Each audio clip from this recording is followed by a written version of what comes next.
नमस्कार दोस्तों, आप सभी का हमारे YouTube चैनल पढ़ाई तक में स्वागत है। आज की इस वीडियो में छत्तीसगढ़ माध्यमिक शिक्षा मंडल रायपुर के बोर्ड परीक्षा कक्षा 10वीं के अंग्रेजी के मोस्ट IMP क्वेश्चन लेकर आए हैं, जो कि आपके बोर्ड परीक्षा में बहुत ही हेल्पफुल होने वाला है। दोस्तों, मैं पिछली वीडियो में हिंदी का मोस्ट IMP क्वेश्चन लेकर आया था, जो कि आपका रिस्पॉन्स अच्छा मिला और उसी से 50% ठीक है प्रश्न पूछा गया था सेट डी से। ठीक है, तो उसी को देखते हुए मैं आज अंग्रेजी के इम्पोर्टेंट क्वेश्चन का वीडियो बना रहा हूँ।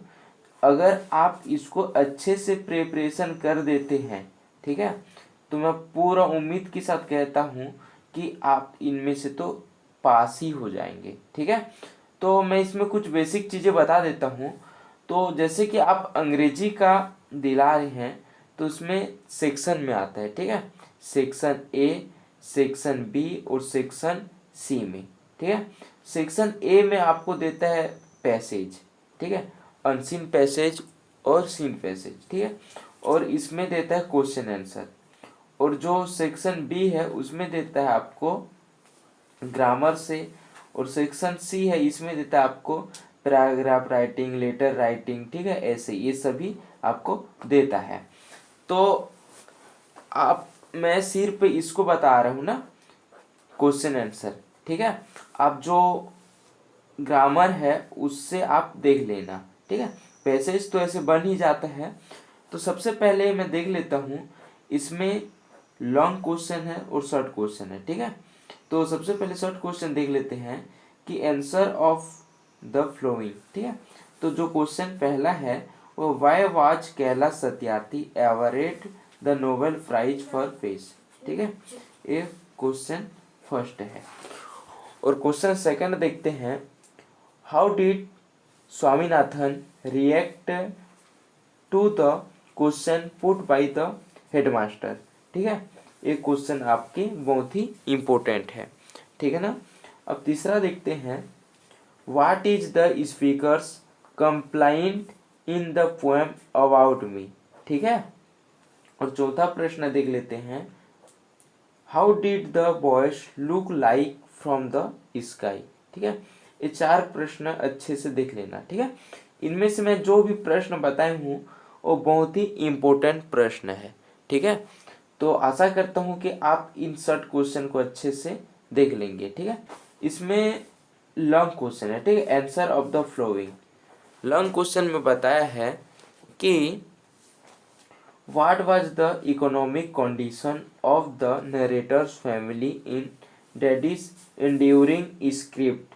ठीक है, और एक बार बता देता हूँ, what was the economic condition of the narrator's family in daddies enduring script. ठीक है, ये प्रश्न भी आपके बहुत ही इम्पोर्टेंट है। ठीक है ना। और अगला देख लेते हैं, how did the girl justify here persons in the quanterium. ठीक है, ये प्रश्न भी बहुत ही इम्पोर्टेंट है। इनमें सभी प्रश्न इम्पोर्टेंट है। ठीक है, और प्रश्न सी देख लेते हैं तीसरा, who are the bad guys mentioned in the poem. ठीक है, ये प्रश्न भी आपको इम्पोर्टेंट बताता है। ठीक है, अच्छे से देख लेना, who are the bad guys mentioned in the poem. ठीक है, अगला प्रश्न देख लेते हैं, प्रश्न D, why does Loku need a break. ठीक है, और इसमें और लंग प्रश्न देख लेते हैं, answer of the following, what can we understand if we use more than your sight. ठीक है, what can we understand if we use more than your sight. ठीक है, ये प्रश्न भी बहुत ही इम्पोर्टेंट है। ठीक है ना। अगला प्रश्न देख लेते हैं, प्रश्न 2। इसमें बताया है कि what made the king support the girl in the end. ठीक है, और अगला प्रश्न है प्रश्न 3, why did the little kite paper stale. ठीक है, और प्रश्न 4 है, what was the first journey of Ibn Battuta. ठीक है, ये प्रश्न बहुत ही इंपॉर्टेंट है। ठीक है, what was the first journey of Ibn Battuta. ठीक है, अगर हम इसमें से पैराग्राफ राइटिंग देखते हैं तो पैराग्राफ राइटिंग में आपको बताता है honesty is the best policy.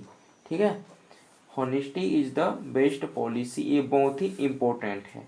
ठीक है, और जो दूसरा देख लेते हैं तो थर्स्टी क्राउ। ठीक है, और तीसरा देख लेते हैं तो टॉर्टोइस एंड द हियर। ठीक है, तो ये तीनों में से कोई एक तो आने की संभावना बहुत अधिक है। ठीक है ना, तो इन तीनों में से आप अच्छे से देख के जाइएगा। ठीक है, अगर हम इसकी जो लेटर राइटिंग है, अगर हम इसकी लेटर राइटिंग और जो एप्लीकेशन है उसको देखते हैं तो हम इनमें से दो क्वेश्चन बताए हैं। ठीक है, तो पहला क्वेश्चन है write an invitation letter to the education secretary to be the chief guest at your school's annual function. ठीक है, ये प्रश्न बहुत ही इम्पोर्टेंट है। ठीक है, लेटर राइटिंग से अगर देखते हैं तो ये प्रश्न आने की संभावना बहुत ही ज़्यादा है। ठीक है, अगर हम दूसरा देखते हैं तो दूसरा में बताया है write an application to your principal for transfer certificate. ठीक है, टीसी। तो टीसी के लिए जो एप्लीकेशन लिखने के लिए बोल रहा है ये प्रश्न भी इम्पोर्टेंट है। ठीक है, तो आप इन दोनों में से कर लेना। ठीक है, क्योंकि इनमें अथवा में आता है। ठीक है, किस में आता है, अथवा में आता है। अगर हम इसका ऐसे देखते हैं निबंध, है ना, तो ऐसे देखते हैं तो सबसे पहले आता है हमारा एनवायरनमेंट पोल्यूशन। ठीक है, जो पर्यावरण प्रदूषण है उसके बारे में आ सकता है। ठीक है, और दूसरा है कोविड-19। ठीक है, कोविड-19 ये बहुत ही इम्पोर्टेंट है। ठीक है, इसको आप अच्छे से प्रिपरेशन कर लीजिए। ठीक है, कोविड-19 क्योंकि ये जो हिंदी है, ठीक है, हिंदी के निबंध में ये आया था।